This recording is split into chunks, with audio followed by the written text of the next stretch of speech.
It wasn't even the kill the Hamas. Okay. No, it's explosive went off. It had some explosives, but a tank in a truck went off. So yesterday, once again, the Gemara was continuing to discuss if Yush is kohen or not, but this time we were discussing it in the context of a machlokes between Rabbi Yochanan and Rish Lakish, and the last kasha we had from Gonav v'Hiktish and then Tabach u'Mochar, and the question was, it seems like if it wasn't for the fact that it was made hektish, there would have been a chiv dal v'hei. The Gemara said you won't be able to say that it's speaking where the Ganev made it hektish because Mimanshach. If Yush is not koine, he can't make it hektish, and if Yush is koine, then it would be potter from dal v'hei even if it wasn't hektish. So the Gemara ended up saying that it was the Bailim who was makdishit in the hands. Thank you very much. The Bailim were makdish, this animal, in the hands of the Ganev, which led us into a new discussion that we're going to continue today. And the discussion was, can the Bailim be makdish something if it's Einoi B'Shusam? The animal belongs to the Bailim, they weren't Miyayish, but the problem is it's not in their Rishus. The Ganev right now controls this animal. Can you be makdish something that's not in your Rishus? And the Gemara brought a raya from the case of Tznuin. People would go into other people's fields wrongfully and pick things off the tree, such as dates, such as figs, such as whatever they were picking. And if it was Revai, the Tznuin were concerned, we don't want people, even people who are stealing from us, to eat Revai.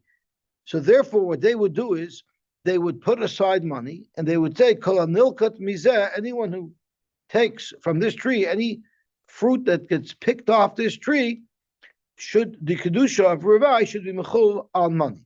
Problem is, Kol nilkat, once the fruit has been taken, at that point the fruit is no longer in the rishus of the Bailam. Yet the Tznuin were still able to say that it will be mechul on the mois. So you see that even though the fruit was Einoi B'Shusam, the Ganev had already taken it off the tree, nevertheless, he could still be Machal, the Kedusha, on money. So you see, you could do hektish type of transactions on things that are Einoi B'Shusam, which would be shver, because Rabbi Yochanan said, Gazo v'lo nisyayu abayim shneim ein yicholim lahaktish. So Zok Gemara, in fact, there's going to be a machlokes. There's going to be a machlokes, and the way Rish Lakish will have to learn the brisa of hiktish would be that it's going according to the Tznuin, where the balabais can be makdish something even though it's not brishos. That was the discussion in the Gemara. So now we're going to drill down a little bit into that sugya. So we're 4 lines from the top on Daf Samach Tes Amar Aleph. Gufa Amar Rabbi Yochanan Gazo v'lo nisyayu abayim. The Ganev stole something. The Bailim were not misyayish. Shneim einam yecholim lahakdish. Side the owner and side the Ganev cannot be makdish this object. Zelavi shein shaloi. The Ganev can't be makdish it because it's not his. V'zeh, and the owner cannot lefi she'ein b'shusay. Those were the words of Rabbi Yochanan that we're going to be focusing on today. Frek the Gemara. Umi Amar Rabbi Yochanan hachi. Did Rabbi Yochanan actually say that you cannot be makdish a davar she'ein b'shusay? Rabbi Yochanan has an overarching rule that halacha l'maisa we always pass like a stam mishnah. Utnan, and we learned a stam mishnah. Kerem Revai, when someone had in their field Kerem Revai, they didn't want anybody to possibly be nichshal in eating Kerem Revai. So what would they do? They would take clumps of earth and they would put it in a circle around the tree that was Revai. That would be a signal to the people that it's Revai. Why is clumps of earth, a signal to Revai? Because Simna ki Adama. This tree has similarities to the clump of earth. Ma Adama ika nomine. Just like earth, you have enough from. After a lot of work, after you plant and you treat it, and finally it grows, so you'll have enough from it eventually. Afhai, so too, the Revai, Himifrika, once you are paid it, sharilis hanuyim, you can have enough from it. So that's why clumps of earth was used to indicate that this is a tree of Ravai.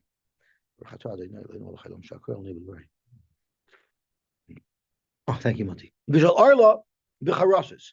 If it was Arla, which can never be eaten, they would take small ground up bricks and put it around.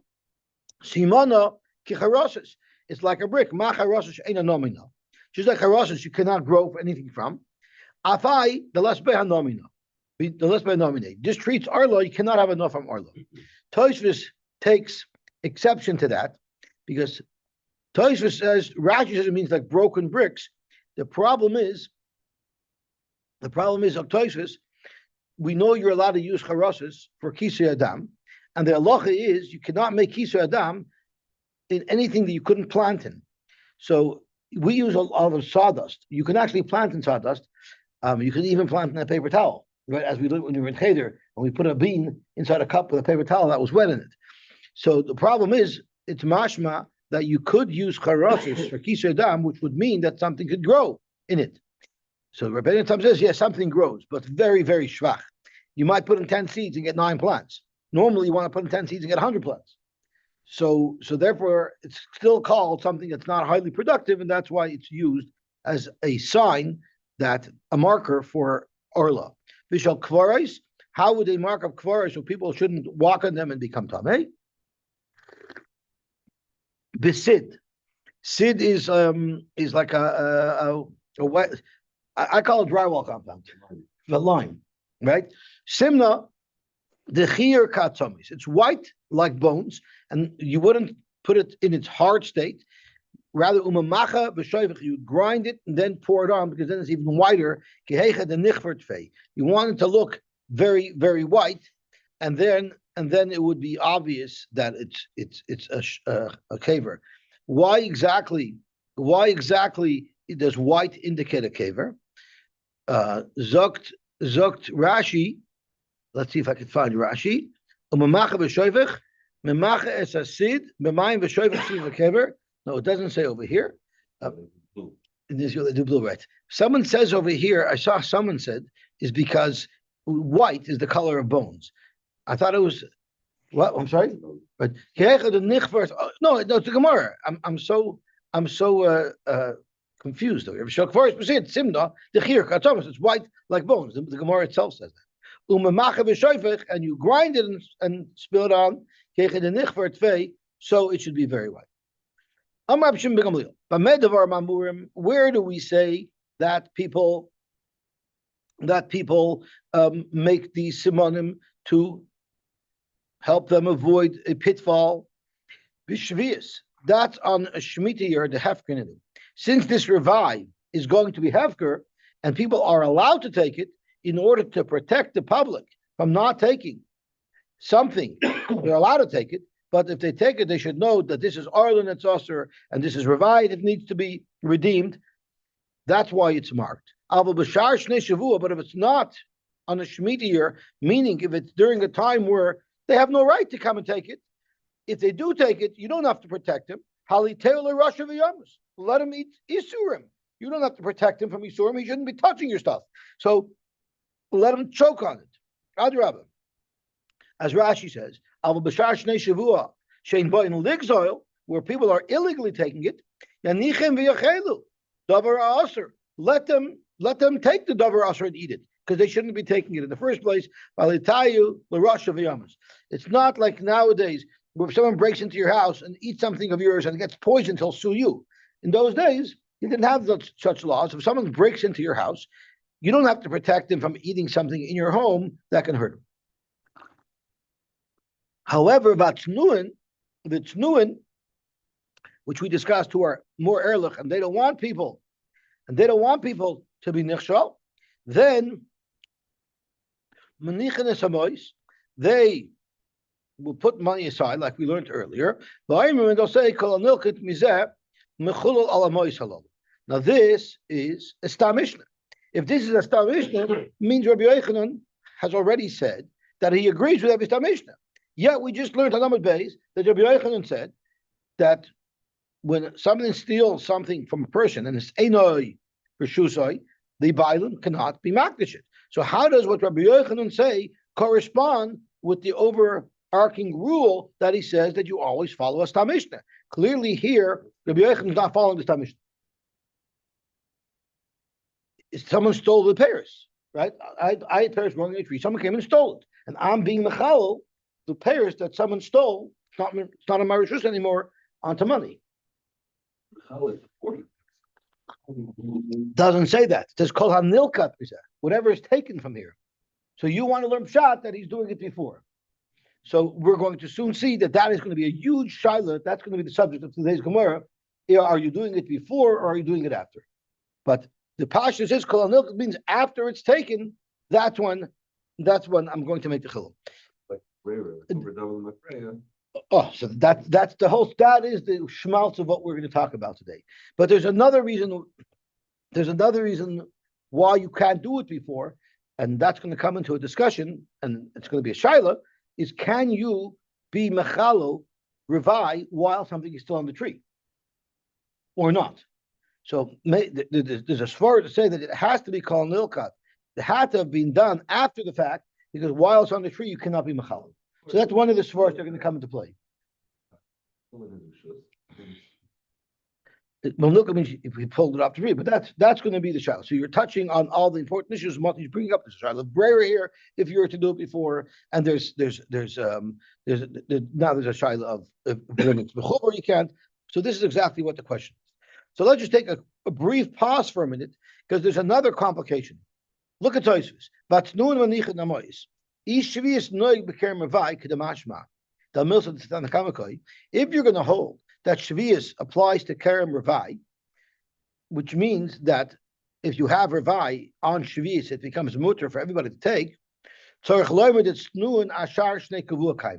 have to say that the Tznuin are even fixing this the rest of the year, right? Because the whole point was the Brisa said that the rest of the year where it's Geneva, there, Haliteo Rosh Hashanah, and there the Tznuin comes to the rescue. The Shvius, if it's going on Shvius, Kivan Shayizoichim in a Hefker, Lehoyu Cholim L'Chala. Since they're Zoicha from Hefker, because on Shvius it's Hefker, there for sure the Bailam will have a Shaykhim. Right. So the problem here is we have a Stam Mishnah that says Tznuin. Tznuin is a Stam Mishnah. How could Rabbi Yochanan argue? The Chitema, and if you want to deflect this kasha by saying Man Tana Tznuin Reb Shimon ben Gamliel, and we're going to attribute Tznuin to Reb Shimon ben Gamliel and make it now into a Shittas Yochid and not a Stam Mishnah, you cannot say that. Because via Amar Rabba Bar Bar Chana, Amar B'Yochanan, Kol Mokrim Sheshana Reb Shimon ben Gamliel b'Mishnah Seinu. Whenever Reb Shimon ben Gamliel paskins anything, even though he might be a Yochid, Halacha K'Moshe, we paskin like him. Chutz, from three cases, from Arev, and the question is, if there's an Arev, can the person who is collecting, can the Malva collect from the Arev before he tries to collect from the Loiv himself or not? V'tzidon, the story in Sidon, I don't forget what the case was in Sidon, and the Raya Achroina, the case of Raya Achroina is, if someone's testifying in Besdin, he's being nitva for something, and he says, I have a Raya, I have two Edim that will support my rule, my tonight, I'll bring him tomorrow. You wait for him. But what if he says, I have no more Rayas, I've exhausted all my tainas, and then they paskin against him, and then he quickly says, no, I found somebody, I have a Raya. Then there's a shot if you believe him, because maybe he just fabricated something because he sees that he's going to lose. So only in those cases do we not paskin like Reb Shimon ben Gamliel, but in all other cases we do. So even if this is Reb Shimon ben Gamliel, the price of Tznuin, but Rabbi Yochanan paskins like him anyway. So once again, how could Rabbi Yochanan not paskin like him? We're going to have to change the wording. That's not what the Brisa says, kol nilkat mizeh. Ela ema kol hamislaket mizeh. He's doing this before, and he's saying before whatever will be picked later, I'm being mechalel now. So let's take a break for a second and let's analyze the issues of whether you're saying kol hamislaket before the fact or kol nilkat after the fact. And is kol nilkat in fact after the fact? We'll have to see. So let's see what Tosfos says. Kol nilkat mizeh yemechol. Tamer frek Tosfos. Masay how you omer. When did they say kol hamilkat? The lamashem alaktim achar amira loy hayamoyel. If someone said whatever has already been taken should be mechulo, so then if something is taken after I say that, that's not going to be protected because I'm only being mechal what has already been taken. Vim kain, and if that's the case, are you telling me every hour on the hour it's new and said it again to protect all those people who had just taken? The chitema, and if you're going to say shebechol erev hayu oimrim kain, that every evening they actually said that it's new and every evening said whatever was taken today should be mechulo k'moy gabayanim besamuch, and the same thing would apply to a case that the Gemara is going to ask from about anim. Mikol makom loy haisa takana l'masha achlu koydem amira. If someone says it every evening, well, what if someone picked from that tree in the morning before I said kol nilkat, but after yesterday's kol nilkat, that person is not going to be saved. So if you're a tznuin, do a better job of being a tznuin. Make sure to cover for everybody. Boy Marie, the kol nilkat lav davka mamash achalakita.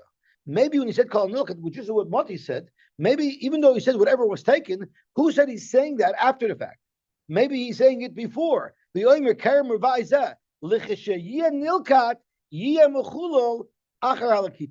that's exactly what Moti said. In the morning, before anybody takes, he says, whatever is going to be taken in the future, the moment it's taken, I want the chilul to occur. But his proclamation, he makes in advance. And therefore, as soon as it's picked, it's mechulal, and therefore any ganav who takes it is protected from the Isra of Ravai. That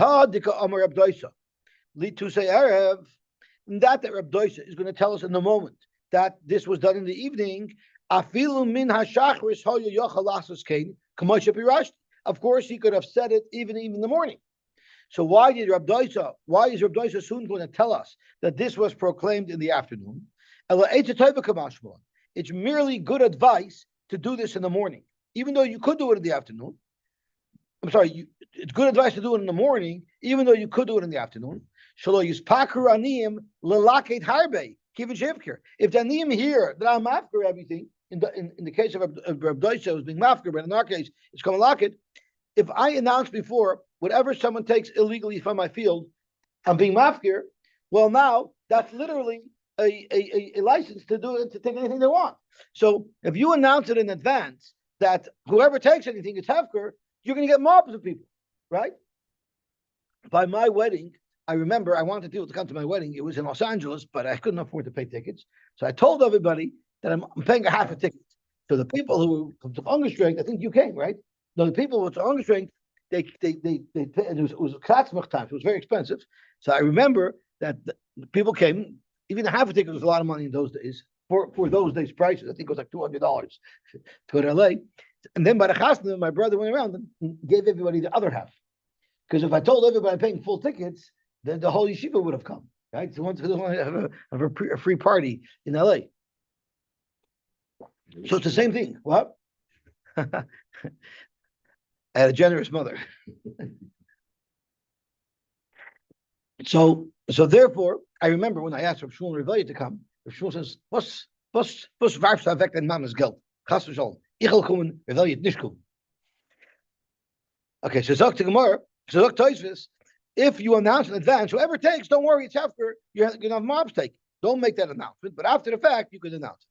Inami latusa erev dafka, or maybe you should make this announcement in the evening, avol shachris, but doing it in the morning, gazrinon shema lo yafrish, or shema lo yafarish. He might not make it clear that la'achar lakita yochel hefker. Moti suggested alom d'shazach. This owner of the field has to be alamdan. I'm saying now that it shouldn't be mechulal until it's picked, because you can't be mechalal rebai while it's still on the tree. Well, what if he doesn't explain what he wants done perfectly? Because he doesn't know the nusach exactly, because he's not exactly clear in the halachas, the whole thing won't work. So therefore, Zokabdoisa, you're safer off saying it at night. In time effect, the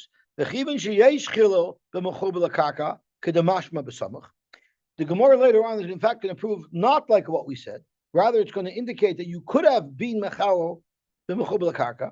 Lama hoya tzenum doichkim. Why would they make these twisty type of transactions, let them do it simply. As soon as fruits are ready, before anybody can come take it, they should be machal the entire kerem, then they're good to go. Why would they do it dafka afterwards? Because the Shema, you're right, really you're supposed to bring the pears to Yerushalayim. If you can't make it, so you're paid, then you bring the money to Yerushalayim. But maybe they wanted to have the mitzvah of bringing the pears to Yerushalayim. So therefore, they didn't want to be machalo more than what would be taken by the Ganovim. And therefore, they only said, once it's taken, it should be mechulot, but everything else will stay revived, so that when they're ready to harvest, they'll be able to have actual revived pears to take to Yerushalayim. Inami, another reason why they didn't just do it al b'mechuber is yes, if they're mechal while it's mechuber, everything that's there now would be mechula. But what about pears that grow later? So kolam nilkat covers everything. It's a catch-all. When the Gemara answered in a moment, the Gemara answered ema kolam maslakit, meaning he says it before. How come the Gemara didn't ask a kasha? That wouldn't have been good for the tnuin, because that wouldn't have protected fruit that will grow later. The tnuin are going to do their best. So this is the best that they can do. They can't fix it for everybody. This is a huge chiddush. Maybe the little bit that grew later would be bottled in the roiv. The little bit that grew later that will be revived will be bottled in the roiv pears in the field that are not revived. This is a davar sheyesh matirin, because you could be mechalal it. So how could you say it's bottled? You also might ask, it's a davar shebeminion. It's an individual item. It's a complete barrier. Mikamake midayraisa bottled. Midayraisa, it's going to be bottled. So at least they're fixing the problem that dayraisa the case. There was once a shaila. There was a Shabbos Sheva brachas, and Friday night they didn't have as many guests as they had Shabbos day. So some of the chairs in the hall they were not using. So the waiters set up the people's neiros on the chairs for the people that's in licht. The next morning, the goyim had already taken all the neiros off those chairs, and now they were stacked up. And when it came time to set the table for the Shabbos meal, we have a problem because some of these chairs are buses. So what are you going to do? And you can't say they're bottle baroi because it's a davar sheish lematirin. After Shabbos, it's going to be mutter. It's not a problem anymore. So that was the shayla that was asked. Because it's davar sheish lematirin. So what would you pass? What? The teretz is it's not a davar sheish lematirin. You know why? Food, which could only be eaten once, you'll say that it's a davar sheish lematirin, that can be paid. But a chair, which can be used every single day, today's use of the chair is not a davar sheish lematirin. So the Rav Paskin that Vada that it's mutter to use the chairs, they're both.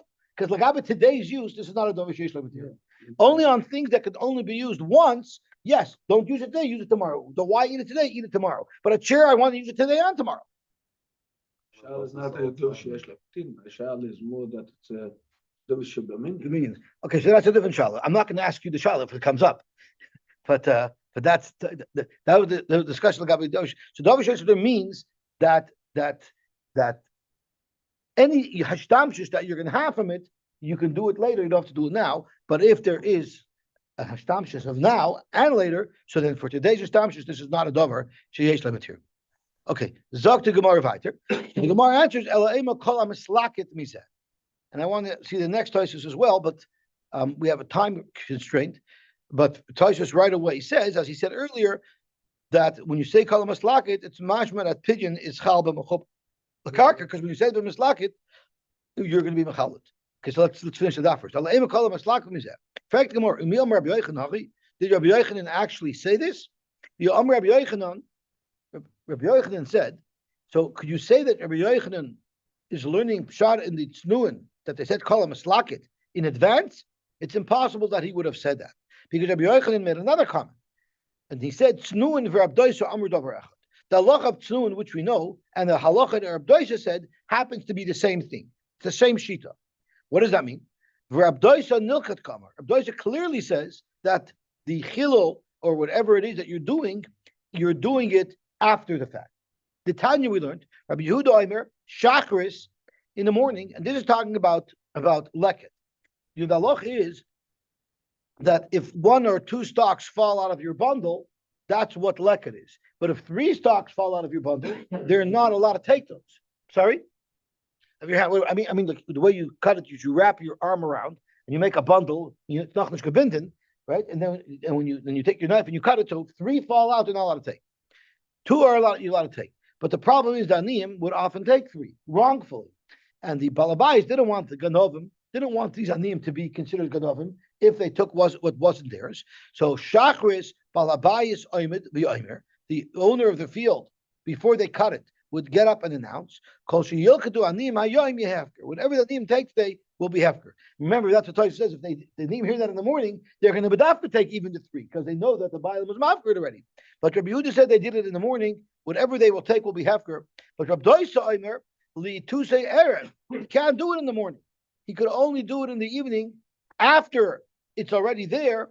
Omer, he could say kol shaloktu aniyim yeh hefker. Whatever they've taken was hefker. So you see clearly, if Rabbi Doisa says you could do it after the fact, you could be mafker something even though it's not in your rishus anymore because the aniyim have already taken it.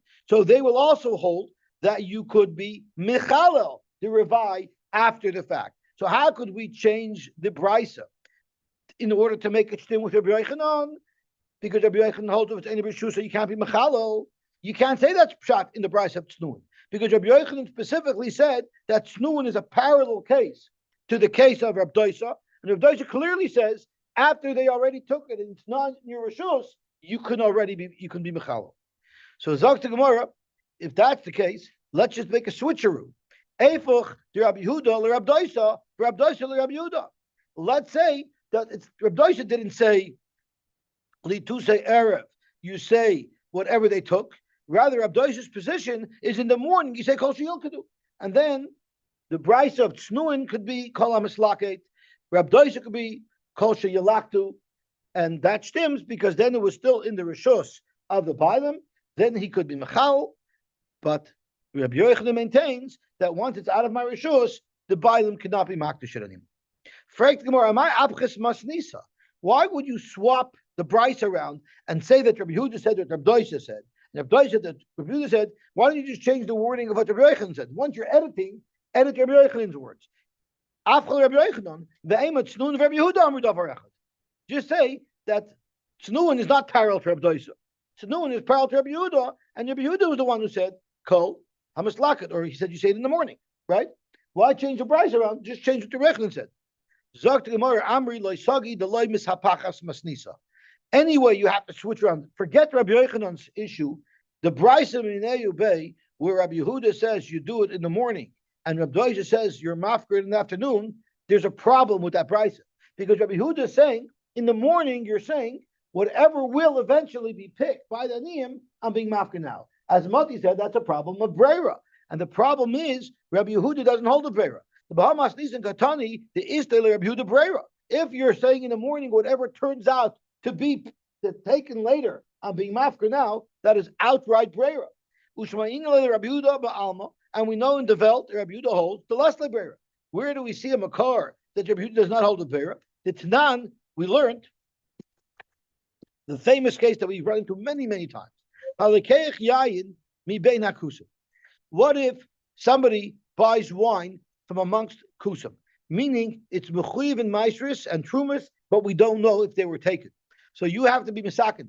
The problem is it's right in the afternoon. It's erev Shabbos ben Hashmos, as Rashi says, and you don't have time to do all the afroshos, and you need to use this wine for Shabbos. So you have to do something very quickly. So Aimer, you say, Shnei lugin sha'ani osid lahafrish. Right now, I'm going to just drink from the barrel for my Shabbos needs, but I'm not going to drink the whole barrel. There'll be stuff left over. So 2 lugin after Shabbos, I'm going to physically separate out of this barrel. Right now, it's mixed into the barrel, but the 2 lugin that eventually I'm going to separate out of the barrel, harein truma. They should be truma now. So not as truma floating around in the barrel.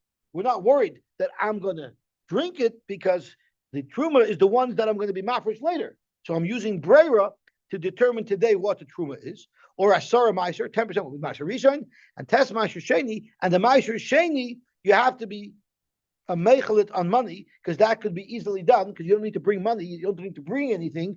You could just say that the $5 in my wallet, I want the kedusha for the mashrin to go on it. In other words, you got to do whatever you could do to prepare yourself for Shabbos. And then Mishoy Samiyad, you could drink it right away. Divrei Meir. Rabbi Yehuda argues. Rabbi Yehuda, Rabbi Yosy, Rabbi Shimon Eishrin. Why? Because of Brera. Right? Now the Gemara is going to soon deflect this, because we learned this sugya many times. And the Gemara says, oh, you see, Rabbi Yehuda doesn't know the Brera. So then the Gemara answered many times, you don't have a raya, Rabbi Yehuda doesn't know the Brera. How about the elder of Brera? You know why you can't do this? Because we're afraid his kids are going to knock over the barrel and break the barrel, and you'll never end the big mabrish troops. So you don't have a raya from Yela Maskana that Rabbi Yehuda does not agree with Brera. But at this point in the Gemara, we're making that assumption that Rabbi Yehuda does not hold of Brera. So if Rabbi Yehuda doesn't hold of Brera, you anyway have to say, in the case of the Aniyim by Leket, that it's Rabbi Yehuda who says you do it after the fact. Rabbi Yehuda says you do it in the afternoon, and Rabbi Yosy says you do it in the morning. Because Rabbi Yosy could hold of Brera. Gemara, why are you flipping it around? Mishum the kasha Rabbi Yehuda, right? You had a problem with Rabbi Yehuda. Rabbi Yehuda, if he says in the morning, then he holds a Brera. And from this price of the wine, you see he doesn't hold the Brera. Frank the Gemara, but what you've done now is you've caused a steer in Rabbi Yochanan. Why have you caused a steer in Rabbi Yochanan? The Amrit Rabbi Yochanan, you wanted to learn that Rabbi Yochanan understood the price of Tznuin using Brera by announcing in the morning whatever will eventually be taken on being Mechal. Alma is Brera. So from the way you're understanding Rabbi Yochanan's understanding of the price of Tznuin, Rabbi Yochanan holds a Brera. The problem is, for Rabbi Yochanan, less Brera. We know for a fact that Rabbi Yochanan doesn't hold a Brera. So anyway, you're stuck in a stira. If two brothers split an estate, the halacha is lekucha. We don't say whatever properties, whatever nechasim brother A took was always destined to be his, and whatever nechasim brother B took was always destined to be his, and therefore they keep them. No, we have no idea whose was whose, and we look at it like each one swapped out whatever they were entitled to with what they decided to take. That means they purchased it from each other. Kam yovel, it starts all over again. Umachsir and zelos have yovel. Ella la'olam. So from the fact that Rabbi Yochanan said that clearly, you see he doesn't know the Brera. So now you've made Rabbi Yochanan into a stira, because in the price of Tznuin, he's relying on Brera. Yet over here, you see he doesn't know the Brera. Ella la'olam kalan hilkat. So let's go back to the beginning. Let's reset everything. The original understanding of the price was kalan hilkat, and the problem was, according to Rabbi Yochanan, how could you be mechalel the revai after the fact, after it's already stolen? It's einay b'shusa. Rabbi Yochanan tamachina ashkach. You're asking a kasha that Rabbi Yochanan holds of the Stam Mishnah of Tznuin? No, Rabbi Yochanan doesn't have to hold of the Stam Mishnah of Tznuin, because he has another Stam Mishnah that he's going to follow. So when Rabbi Yochanan said Lach Stam Mishnah, what if you have two Stam Mishnahs that have opposing views? Rabbi Yochanan picks that one. It's not to be learned. A goyin of achar ganav does not pay tashlumei kev. Correct, Gemara. Let's analyze this price. Amai, why not? Bishlama leganav rishon loy mishalem. I understand why he doesn't pay to the first ganav, because v'gunav mebeisa ish v'loy mebeisa ganav. He stole it from a ganav. But since it's still the bailim's property, ela lebailim nishalem. Why doesn't the second ganav also have to pay kefal to the bailim harishon? Ela lav shmamino. It must be zel afi shein shaloi, zel afi shein b'shusoi. So you see, you have a Stam Mishnah over here that supports Rabbi Yochanan's assumption, his psak, that zel afi shein shaloi, zel afi shein b'shusoi. So it will take a disagree with Tznuin, and in fact, Rabbi Yochanan will not hold of that Stam Mishnah; he'll hold of this Stam Mishnah. Why did Rabbi Yochanan pick this Tama over that Tama? Because this halacha that you can't be makish davar sheni b'shusay, he has a pasuk that supports that shita, because it says v'iksh ki yakdish es beisoy kodesh Hashem ma beisoy b'shusay av kol b'shusay. He has a pasuk that says that he feels it's mashma from. Of course, the other tanoim have to learn it differently, but he felt that that pasuk says that you can't be makish davar sheni b'shusay. That's why Rabbi Yochanan picked the Stam Mishnah that says you cannot be makish davar sheni b'shusay. Amar Abai. If it wasn't for the fact that Rabbi Yochanan tells us that Snun and Rabbi Yosy are the same halacha, I would have been able to learn a completely different pshat that not necessarily would make them the same pshat. However, you know what I would have said? Snun is for Rabbi Yosy.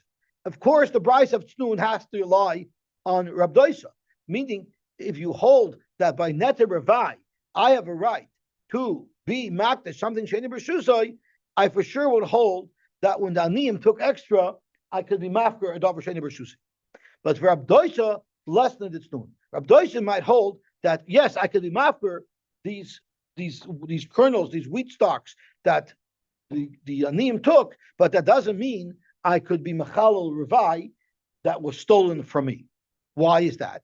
Snun is to the Rabbi Yosy because uma beganiv of the Rabbanon Takanta. So Zok Toishvis, at this point, the Gemara is assuming that this is not Midaraisa. Midaraisa, you cannot be Makdish Davar Sheni B'Shusoi, just like Rabbi Yochanan said. But the whole thing is a Takana de Rabbanon to protect these people from Averis. So, Ma Beganiv of the Rabbanon Takanta, if by a case of Neter Ravai, where it's a Prasta Ganav who came in and stole my payers, even there the Rabbanon helped make a Takana that the Chilo should work, even though it really shouldn't work, to protect them from eating Ravai. Aniyim, these are innocent Aniyim by mistake, they took an extra piece. Big deal. They're much more innocent. Surely the Rabbanon would have made a takana to protect them. But Rabbi Yosy less than the Tzun. Maybe Dafka Anim who the Avdul who Rabbanon takanta. Maybe for Anim who take extra, they're innocent. If they took a little extra, there we'll fix them up and we'll allow them to be mafka them. Now I didn't mention what is the significance of the hefker. It's not just that they should be allowed to take it, they're taking it. It's so that they're potter from Trumas and Maishras. Because if something that's hefker is potter from Maishras. So the most important point of why by the aniyim the owner would want to be mafker it's so that the aniyim shouldn't have to be mafker Trumas and Maishras. Amar Rava. Rava had a completely different perspective. He loved Amar B'Yochanan and Tzun Rabbi Yosy Amud Davar Echad. Havamina, you know what I would have said? Man Tana Tznuin, who is the Tana of Tznuin? Not Reb Shimon ben Gamliel. I would have thought it's Reb Meir. Why Reb Meir? Lav Amar Reb Meir, didn't Reb Meir say, Ma'aseh Mammon Gavoya? Reb Meir has a shita by Ma'aseh Sheni, it's not yours. So if it's not yours, it's Ein Shlach, it's not yours at all. So how could you ever be paid your own Ma'aseh Sheni and pay a chaimish? Because Allah is, when you're paid to someone else's Ma'aseh Sheni, you only have to be paid for its net value. But if you're paid your own Ma'aseh Sheni, you have to add a 20% premium. It's not yours, it's Mammon Gavoya. Yet, the Torah says that this is a chiddush. Even though it's not yours, you can still be paid. In other words, even though we know it's Mammon Gavoya, the Torah refers to it, treats it as the ma'aser of the owner, and therefore we'll say Kerem Ravai Nami Gomer Kodesh Kodesh Mimaiser. We'll learn Gzer Shava Kodesh Kodesh Mimaiser to tell you that it needs Padiyah, and the Padiyah could also be done even though it's a neighbor Shuscha. Kshivacha Kodesh Hilulim by Ravai. Uksiv Gabe Maiser B'chal Maiser Oretz Mizera Oretz V'Priya Eitz Lashemu Kodesh. Ma Kodesh T'chsiv L'Gabe Maiser. Just like Kodesh by Maiser. Afagav the Mammon Gavoyahu. Even though it's Mammon Gavoya, the Ma'aseh Sheni does not belong to you. L'dim Pediya Ukmei Rachmana Birshusei. L'gabi Pediya, the Torah says you can be paid to something that's not in your rishus. Af Hai Kodesh Nami Dichsiv Gabi Kem Revai Afagav the Lav Mammon Dideyu Lina Chulei Ukmei Rachmana Birshusei. So let's think about it. Rabbi Yochanan said you cannot be Makdash Davar Sheni B'Shusei. That's true. But Mechalo Kem Revai, you could, even though it's not in your rishus. Why? Because there's a special Gzeres HaKosov. Because even when the Ma'aseh Sheni is in your rishus, halav dideyu, it's not even yours. And you could be paid it. That's why you could do. But by the story of leket in the Machlokes of Yehuda and Rav Doisa, there you don't have the special allowance to be able to be mafker something that's not in your rishus. Even the moment of the day, since it's yours, you say say who the mati mafker. Only if it's in your rishus you be mafker. Why? You don't have a pasuk to tell you that. Sorry? Exactly. You don't have the psukim to tell you that even though it's not in your rishus, you could still be paid, right? You don't have the special limud. That's why maybe he would agree, maybe he would disagree with Abdoisa. So the point is, you don't have a right at Snuin holds like Abdoisa, because maybe Snuin is a whole different parsha. Snuin is a special Xeris Kosev that you can be Mechalel, something that's not in your Rishus, but that doesn't tell you anything about Kodesh. Omer, we better stop here. We're mamish close to the end, but it's 6:50 already. Sorry? I'm sorry? Not for Snuin, it's Xeris Kosev for Revai. As Meken Mechal Zan Chachik at Zanish Precious. In bedarf nicht zu der Darf man zu und Chaimisch? Darf ja zu und Chaimisch? Ist das nicht die zu der Mustafa ja. Mustafa ja. Okay, gewaltig. The Gemara reminds a little bit about the guy who puts to help people out, he puts quarters in the parking meters. I hear. Viel wollte ich sagen, Okay, let me hear. da muss man